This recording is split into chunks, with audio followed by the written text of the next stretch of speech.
Welcome back. Before we go ahead and test another component of the project, it is important for us to understand what a servo motor is and how it functions.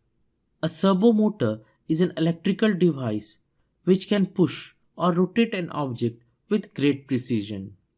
If you want to rotate an object at some specific angles or distance, then you use a servo motor.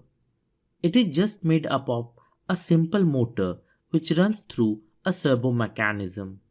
If the motor is DC powered, then it is called DC servo motor, and if it is AC powered, then it is called AC servo motor. We can get a very high torque servo motor in small and lightweight packages. Due to these features, they are being used in many applications like toy cars, RC helicopters and planes, robotics, machine, etc.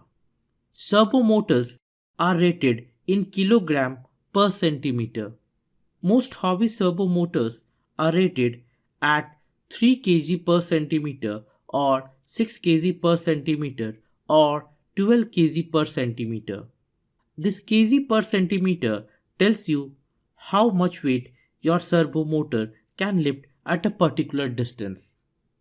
For example, a 6 kg per centimeter servo motor should be able to lift 6 kg if the load is suspended 1 centimeter away from the motor shaft. The greater the distance, the lesser the weight carrying capacity. The position of the servo motor is decided by electrical pulse and its circuitry which is placed inside the motor.